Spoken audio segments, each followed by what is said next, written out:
My name is Dr. Sarah Chin. For 12 years my family believed I was a failure. A dropout. Someone who couldn't hack it in the real world. They had no idea I'd been saving it.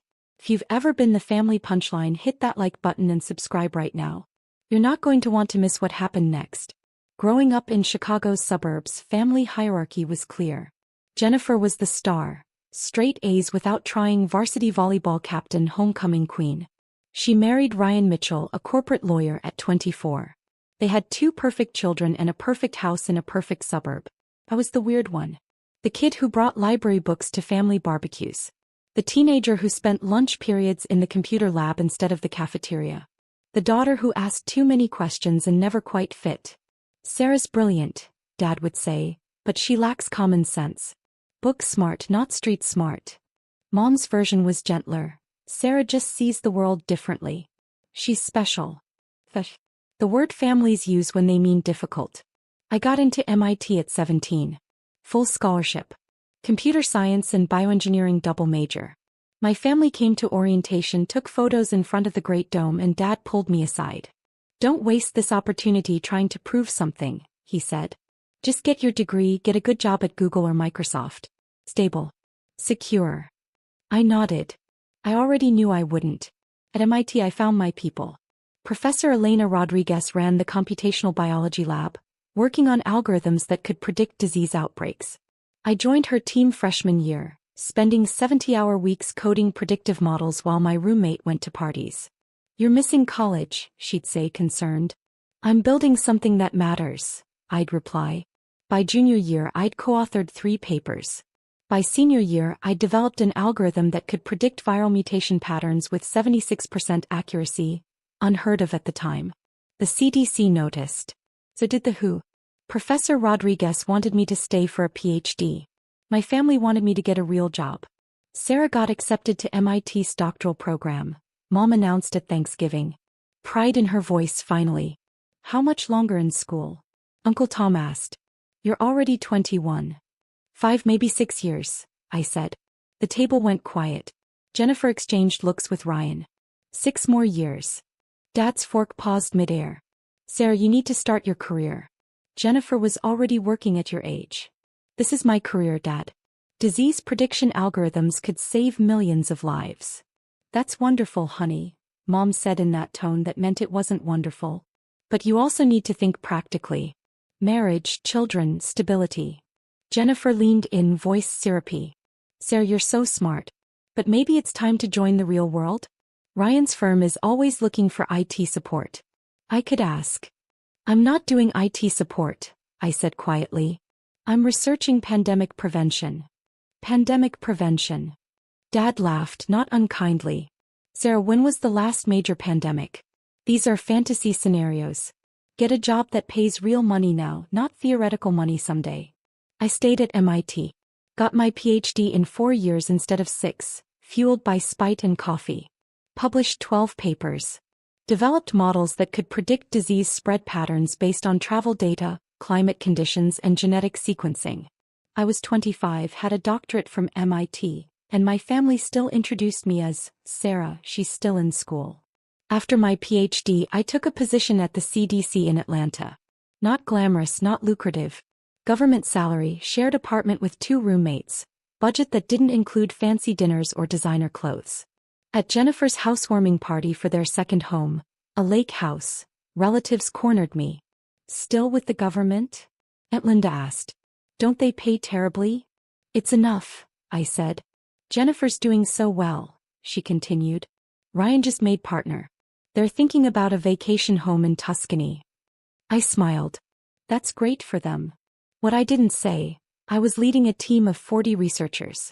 We were building the world's most sophisticated disease surveillance network, tracking viral mutations in real time across 6 continents. My algorithms had already predicted 3 minor outbreaks before they became regional epidemics. But I drove a 10-year-old Honda and shopped at Target, so clearly I was failing. When I was 28, I left the CDC. Not for failure, for opportunity. A tech billionaire named Marcus Webb had read my papers and wanted to fund something bigger. He offered me $200 million to build a private research institute focused on pandemic prevention and response. I called it the Global Health Security Initiative. GSI for short. I didn't tell my family. By then I'd learned they measured success by visible markers. Houses, cars, vacation photos on Instagram. My work was invisible to them because it lived in computer models, research papers, and quiet government briefings. I let them think I was doing consulting work and some research projects. Sarah's still figuring things out, Mom would say at family gatherings. Not mean. Just, it resigned. Over the next 4 years, GSI grew. We hired 120 researchers from 16 countries. We built partnerships with the WHO, CDC, and health ministries worldwide. We developed AI systems that could detect unusual disease patterns within hours instead of weeks. We identified and helped contain 4 potential epidemics before they made international news. A novel influenza strain in Vietnam. A drug-resistant bacteria in Bangladesh. 2 separate viral mutations that could have gone airborne. Nobody knew. That was the point. The best pandemic response is the one that happens before anyone realizes there was a threat. Forbes ran a profile on me when I was 30. The woman building the world's pandemic defense system. My family didn't see it. They didn't read Forbes. Jennifer read Real Simple and Architectural Digest. I still lived modestly. My apartment was nice but small. I worked 80-hour weeks. I hadn't dated seriously in years. At family events, I was the spinster aunt, the workaholic sister, the daughter who never settled down. Sarah's married to her work, Uncle Tom would joke. He meant it as an insult. I took it as truth. Drop a comment and let me know where you're watching from tonight. In November, 4 years after founding GSI, our algorithms detected something unusual. A respiratory virus in Wuhan, China. Not confirmed yet. Just patterns. Travel data showing unusual hospital visits. Social media posts mentioning respiratory symptoms. Genetic sequences uploaded to medical databases showing a novel coronavirus. This one's different, I told my team. The mutation rate. The transmission pattern. This could be bad. We alerted the WHO on December 1st. They investigated. On December 31st, China officially reported the outbreak. By January, I knew we were facing a global pandemic. Our models predicted 3.2 million deaths worldwide if containment failed. Possibly more. I called the White House, the CDC, the WHO, anyone who would listen. Dr. Chen's models have been accurate before, the CDC director told the National Security Council. We should take this seriously. Some did. Most didn't. It's just another flu, they said. She's being alarmist. I wasn't being alarmist. I was being right. As the virus spread, first China, then Iran, then Italy, I stopped sleeping. GSI became command central for pandemic response coordination. We shared our predictive models with governments. We helped identify high-risk regions. We worked with pharmaceutical companies on vaccine development logistics. I didn't call my family. There wasn't time. In March, when the world finally understood what was happening, my phone rang. Jennifer. Sarah, are you okay? This virus thing is scary. Ryan thinks we should buy extra supplies. Do you think it's that serious? Yes, I said, exhausted. It's that serious. Stock up on essentials. Stay home. This is going to get worse before it gets better. Worse? Sarah, you always catastrophize. Remember when you said, Jennifer, I have to go. I'm in the middle of something. You're always in the middle of something, she snapped. This is family. But fine, go back to your important work. She hung up. I went back to my screens, my models, my team working around the clock to help governments understand what was coming. By June, the world was in lockdown. 2 million dead globally. Economies shattered. Hospitals overwhelmed. My team had been working nonstop for 6 months. We'd helped coordinate testing protocols. Shared treatment data. Predicted hotspots before they exploded. Our vaccine development models had identified the most promising candidates, potentially saving months in the race for immunization. Governors called me. Presidents called me. I briefed the UN Security Council via Zoom at 3 a.m. My family called too. Once. In April. Sarah, can you get us masks? Mom asked. They're sold out everywhere and you work in medical stuff, right? I'm trying to prevent a global catastrophe, Mom. I can't source PPE for personal use. Well, excuse me for asking, she said, hurt. Jennifer said you'd probably say that. Said you've always been too focused on your career to help family. I wanted to scream. Instead I said, I'm sorry. I'll see what I can do. I had my assistant send them N95 masks from our research supply. They never said thank you. In August things stabilized slightly. Still terrible but manageable. The vaccine trials were promising. My team had been working 24/7 for 8 months. We were exhausted. That's when the invitation came. The Chin family reunion, scheduled for October, assuming the pandemic was over by then. Jennifer was organizing it. The email included a family directory. Names, occupations, achievements. Chin family directory. Asterisk Robert Chin, dad retired insurance executive. Asterisk Linda Chin, mom retired school counselor. Asterisk Jennifer Chin Mitchell, marketing director Johnson and Associates. Asterisk Ryan Mitchell, partner Mitchell and Ross Law. Asterisk Sarah Chin, unemployed/between positions. Unemployed. Between positions. I stared at the screen, then laughed, then cried, then laughed again. My assistant David walked in. Dr. Chin? The WHO director is online too. Tell him I'll call back in 5 minutes, I said. I need to process something. David glanced at my screen. Read the email. His face went carefully neutral. They don't know, he said. Not a question. They've never asked, I replied. The reunion was Jennifer's baby. She'd rented a country club, hired a catering company, created a Facebook event page. 200 relatives from across the country, all coming together for the first big family gathering since the pandemic started. It'll be safe by October, she declared on the planning committee Zoom. And we all need this. We need to celebrate family, resilience, survival. She put me on the setup committee. Sarah, you're not working right now anyway. You'll have time to help. I'm actually very busy. Doing what? Jennifer's smile was sharp. Sarah, it's okay to admit you're struggling. The pandemic has been hard on everyone. Especially people without stable careers. I muted my mic, counted to 10. I'll help where I can, I said finally. The planning meetings were torture. Jennifer discussing seating arrangements while I had government briefings about vaccine distribution. Aunt Linda debating centerpiece options while I reviewed mortality projections for the winter surge. At one meeting, Mom brought up the family directory again.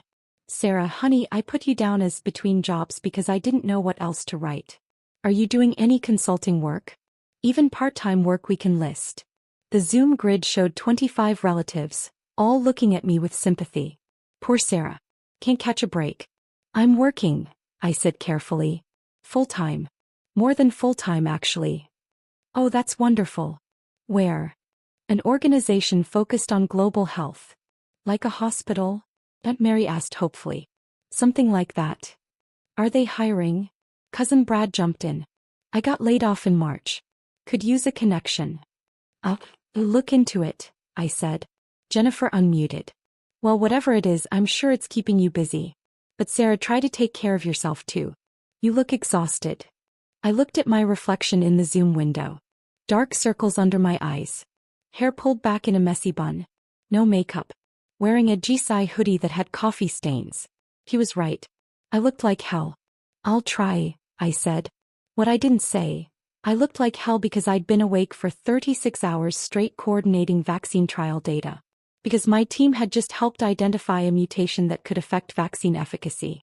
Because I'd spent the morning on a call with pharmaceutical CEOs and the afternoon with epidemiologists in Mumbai. But sure, Jennifer. I try to take care of myself. Hit that subscribe button if you've ever had to prove yourself to people who couldn't see your worth, because what happened next changed everything. In September, a journalist from Time magazine contacted me. They were doing a year-end piece on the pandemic response. Who got it right, who got it wrong, what lessons we'd learned. We'd like to interview you, Dr. Chin, she said. Your organization's work has been remarkable. Quiet but remarkable. I don't usually do press, I said. I understand. But people should know what GHSI did. You predicted this. You warned people. You helped save lives. I thought about it. About visibility. About whether my family knowing would even matter. Hey, I said. But I want accuracy. No sensationalism. Just the truth, she promised. The interview took 4 hours. We talked about the early warning signs. The resistance I'd faced. The models Jisai had built. The coordination work we'd done behind the scenes. Why didn't you go public earlier? She asked. If you'd done a media campaign, maybe more people would have listened. Because pandemic response isn't about credit, I said. It's about results. Every hour I spent doing interviews was an hour I wasn't spending solving problems. I chose problems. No regrets. I thought about my family's reunion directory. Unemployed/between positions. Some regrets, I admitted. But not about the work. The article came out in October. 3 days before the reunion. I didn't know they were considering me for anything bigger. Nobody at Jisai knew. October 10th. The country club was decorated with fall colors. Oranges, reds, yellows. 200 relatives milling around, catching up after months of isolation. Everyone masked initially, then gradually removing them to eat and drink. I arrived late. I'd had a morning call with vaccine manufacturers about production scaling. David had practically shoved me out of the office. Go, he said. See your family. Try to have fun. Fun, I repeated dubiously. Or at least enjoy proving them wrong, he said with a grin. I wore a simple black dress. Still had my Jisai lanyard in my bag. I'd come straight from the office. No time to go home and change properly. Mom hugged me at the door. Sarah, you made it. We were worried you'd bail. Wouldn't miss it, I lied. Jennifer was holding court at the main table, telling stories about her marketing campaigns. Ryan stood nearby, drink in hand, nodding along. Their kids ran around with other children, all adorably dressed. I headed for the buffet. Found Aunt Mary there loading her plate. Sarah, how are you, sweetie? Good. Busy. Still looking for work? Her voice was kind. Pitying. Actually, I'm employed. Have been for years. Oh, that's wonderful. What do you do? Research. Disease prevention. Like a lab technician? Something like that. She patted my arm. Well, that's good. Stable work is important. I moved to the drinks table. Poured sparkling water. Watched my family celebrate their successes, their stability, their visible achievements. Nobody asked about my work. Not specifically. They asked if I was doing okay, and if I needed anything, and if I'd thought about getting my real estate license like cousin Diane. I smiled. Said I was fine. Helped set up the dessert table when Jennifer needed assistance. Thanks, Sarah, she said absently. At least you're good for manual labor. I bit my tongue. Arranged cookies on a platter. That's when Aunt Mary screamed from the living room. Oh my God. Turn on the TV right now. Everyone rushed toward the sound. I stayed by the dessert table, heart suddenly pounding. I knew. Somehow I knew. Time magazine's Person of the Year announcement is happening. The TV was already on, news channel showing the Time magazine editor standing at a podium. The country club sound system amplified her voice across the venue. This year's Person of the Year goes to someone who saved millions of lives. Someone who saw what was coming and tried to warn us. Someone who worked behind the scenes without fanfare, without recognition, coordinating the global response to the greatest health crisis of our generation. My family crowded around the screens. I stood at the back, frozen. The 2020 Time magazine Person of the Year is Dr. Sarah Chin, director and founder of the Global Health Security Initiative. My photograph filled the screen. Professional headshot taken for the article. Behind it, images of GHSI's operations center. Screens showing disease models. My team working around the clock. The silence in the country club was absolute. Then Aunt Mary screamed again. That's our Sarah. Oh my God, that's Sarah. Everyone turned to look at me. 200 faces, all showing variations of the same expression. Shock. Jennifer's face had gone white. Mom's mouth hung open. Dad stood frozen, wine glass halfway to his lips. The TV continued. The editor was reading excerpts from the article. Dr. Chin predicted the pandemic in December, weeks before official announcements. Her organization's models accurately forecasted transmission patterns, mortality rates, and hotspot locations. She coordinated with governments worldwide, providing data and guidance that helped save an estimated 3.7 million lives in the first 6 months alone. When everyone else was caught off guard, the voice continued, Dr. Chin had been preparing for this moment for 12 years. She built the infrastructure, developed the algorithms, and created the response protocols that became the backbone of the global pandemic response. Images flashed on screen. Me briefing government officials. My team's operations center. Graphs showing lives saved through early intervention. At 32 years old, Dr. Sarah Chin represents the best of scientific dedication and humanitarian service. She is Time Magazine's 2020 Person of the Year. The TV cut to commercial. Everyone kept staring at me. I set down my sparkling water carefully. My hands were shaking. Jennifer found her voice first. You're Person of the Year. Apparently, I said quietly. But the directory said you were unemployed. I know what the directory said. Dad pushed through the crowd. His face was red, whether from embarrassment or emotion I couldn't tell. Sarah, you run DSI? That DSI? The organization that's been on the news. Stat. That DSI. For how long? 8 years. 4 years at CDC before that. 12 years total working on pandemic prevention. Mom's hand went to her mouth. But you never said. You never asked. My voice was calm. Steady. You assumed I was failing because I didn't have the markers of success you recognized. House, car, husband, expensive vacations. I had none of those things because I was building something else. Jennifer's face cycled through emotions. Shock, embarrassment, something that might have been anger. Why didn't you tell us? Tell you what? That I was working on pandemic prevention while you called it theoretical scenarios? That I was leading a $200 million research institute while you suggested I do IT support? That I was briefing presidents while you listed me as unemployed in the family directory? The crowd around us had grown silent. 200 relatives listening to every word. I didn't tell you, I continued, because I wanted to see if you'd value me without the accolades. I wanted to know if you'd love me even when you thought I was failing by your metrics. I wanted to see who you really were. My voice cracked slightly. I steadied it. You showed me. Every family gathering where you pitted me. Every conversation where you offered to help me find work. Every time you compared me to Jennifer and found me lacking. You showed me exactly what I was worth to you. Aunt Linda stepped forward. Sarah, honey, we didn't know. That's my point. I looked at her, at all of them. You didn't know because you didn't ask. You made assumptions. You saw what you expected to see, the weird daughter who couldn't quite succeed in the real world. Jennifer's voice was small now. We were worried about you. No, you were embarrassed by me. There's a difference. I pulled out my phone. It was exploding with notifications. Congratulations from colleagues, government officials, news outlets requesting interviews. The WHO director. The CDE. 3 different presidents. I need to go, I said. I have calls to make. Press briefings. Apparently being Person of the Year comes with obligations. Sarah, wait. Dad grabbed my arm. His grip was gentle but desperate. I'm sorry. We're sorry. We didn't understand.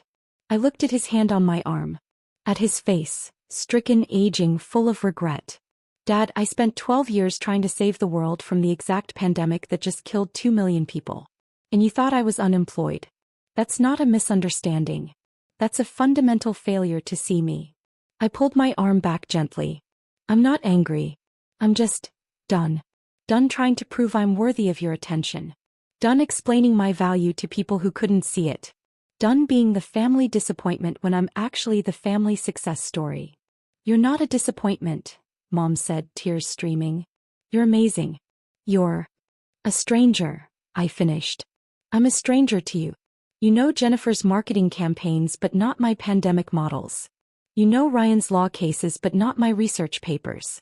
You know the menu at Jennifer's favorite restaurant but not the name of the organization I founded. The truth hung in the air, heavy and undeniable. Uncle Tom, who joked about me being married to my work, stepped forward. Sarah, I'm sorry. We all are. We should have. You should have asked, I said simply. That's all. Just asked about my work. About my life. About what I was doing with my days. But you didn't because you'd already decided I was failing. My phone rang. I glanced at it. The White House. I really do have to go, I said. But thank you for the reunion. It was clarifying. I walked toward the exit. The crowd parted silently. 200 relatives watching Time magazine's Person of the Year leave their celebration. At the door I turned back. Jennifer stood at the front of the crowd, mascara running, face a mess of emotions. For what it's worth, I said, your marketing work is good, Jennifer. You're talented at what you do. But you taught me something important. That being the golden child was about fitting into expectations, not about actual achievement. I never fit your expectations, so you never saw my achievements. I see them now, she whispered. Now that Time magazine told you to, I replied. That's the problem. I left. The October air was cool, refreshing after the stuffy country club. My phone was still ringing. I answered. Dr. Chin? This is calling from the White House. The president would like to speak with you about your work. I walked to my car, the 10-year-old Honda that had embarrassed my family, and drove away from the reunion toward the work that actually mattered. The media storm was immediate and overwhelming. By the next morning, my face was on every news channel, every website, every social media platform. Time magazine's Person of the Year. The woman who predicted the pandemic. The scientist who saved 3.7 million lives. My family tried to call. Dozens of messages, voicemails, texts. From Mom. Sarah, please call us. We need to talk. We're so proud of you. From Dad, I can't believe we didn't know. I'm so sorry. Please let us make this right. From Jennifer, I was wrong about everything. Can we please talk? I didn't respond immediately. I was busy. Press conferences. Government briefings. Interviews with CNN, BBC, Al Jazeera. Everyone wanted to know about the woman who'd seen the pandemic coming. David fielded hundreds of interview requests. Dr. Chin, NBC wants an hour special. Netflix wants to do a documentary. There's a book deal offer for $3 million. No books yet, I said. The pandemic isn't over. We have work to do. But your family can wait, I said firmly. They've waited 12 years to see me. They can wait another few weeks while I do my actual job. 3 weeks later, when things calmed slightly, I finally called Dad. Sarah.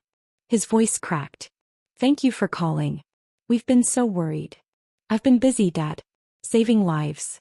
You know, my theoretical scenarios. Silence. Then, I deserved that. You did. Can we see you? Can we talk? Please. I considered it. Thought about the family reunion, the directory listing me as unemployed, 12 years of dismissal and pity. Dad, what's my organization called?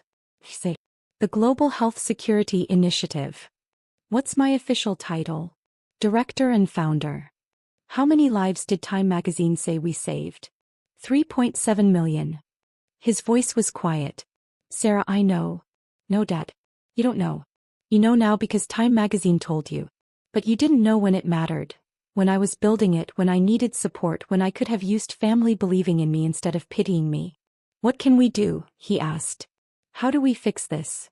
I don't know if you can, I said honestly. You didn't just miss my achievements. You missed me. For 12 years, you had a daughter working to prevent the exact catastrophe that killed millions of people, and you thought she was unemployed. That's not a small oversight, Dad. That's a fundamental failure to see who I am. I want to try, he said. Your mother, Jennifer, all of us. We want to know you. Really know you. Why now? I asked. Because I'm Person of the Year? Because suddenly I'm impressive enough to deserve your attention? Because we were wrong, he said simply. And we want to do better. I thought about it. About whether people could change. About whether family bonds could be rebuilt after being so thoroughly broken. Here's what I need, I said finally.